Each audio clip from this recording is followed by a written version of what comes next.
kayo sa Family Feud. Mamaya, pagkatapos ng show, kung bitip pa kayo, marami po kaming compilation ng Family Feud sa TikTok, Facebook, Instagram at YouTube. Grabe, marami rin po kami mga exclusive content. Kaya pumunta lang po kayo doon, i-share nyo lang po para marami po lalong ang mapasaya. Okay? Now, before the break, tinanong natin ang Team Malusog. Sa restroom, anong karaniwang ginagawa o binabasa ng tao habang nakaupo sa trono? Sabi nila, comics.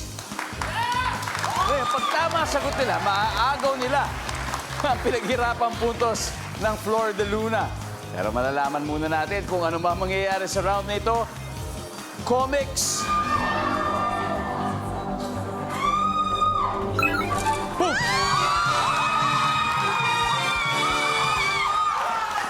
Merong comics.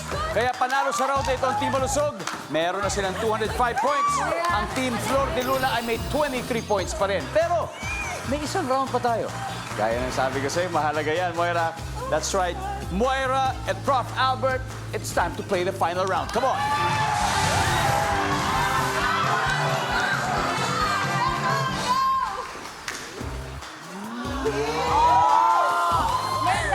Wow.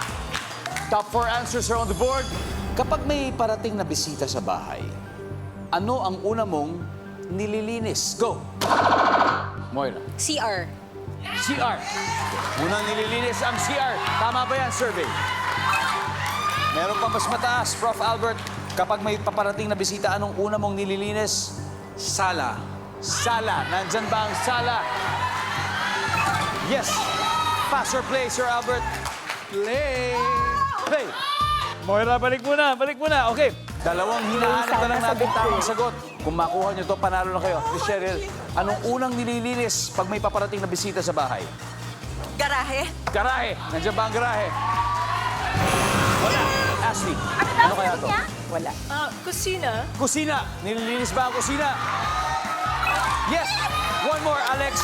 Anong unang nililinis pag may paparating na bisita sa bahay? Guest room. Guest room. Nandiyan ba si guest room? Wala. One last. Huddle na. Time to huddle.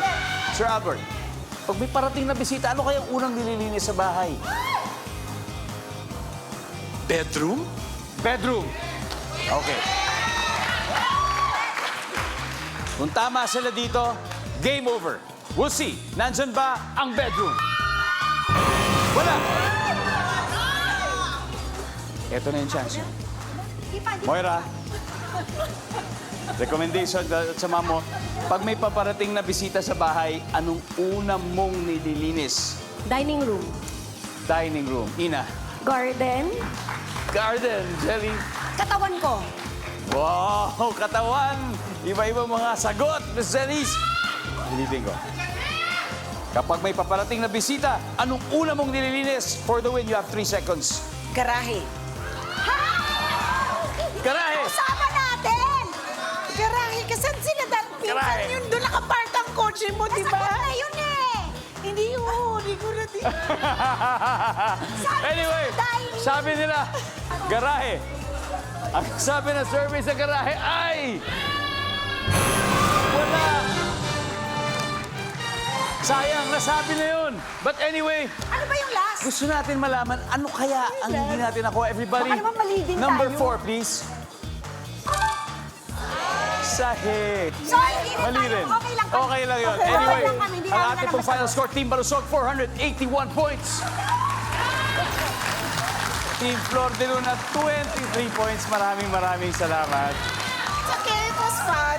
Actually, na-realize ko, mas madali pala pag pinapanood lang sa TV at Ay, pa nako. naglalaro. So, Diba? sana pala nag-play from home na lang kami. Correct. Anyway, glad to know na nag-enjoy kayo. Yan ang pinakamahalaga. it was fun. Miss Denise, maraming salamat. Maraming salamat. Miss Jelly, Ina, and Moira, palakpakan po natin ang Team Flor de Luna. Siyempre, meron po kayong 50,000 pesos from Family Feud. And of course, congratulations, Team Balusog. You've won 100,000 pesos. Paniwala, first time. Here we go. Miss Cheryl, pasok kayo sa Fast Money Round. Sino ang dalawang players ko sa ating Fast Money Round? Ang pipiliin ko, bukod sa akin, si Ashley. Okay, mag-ina. It's gonna be Cheryl and Ashley. 100,000 ulit ang fast money goal nila sa pagbabalik ng Family Feud. Sa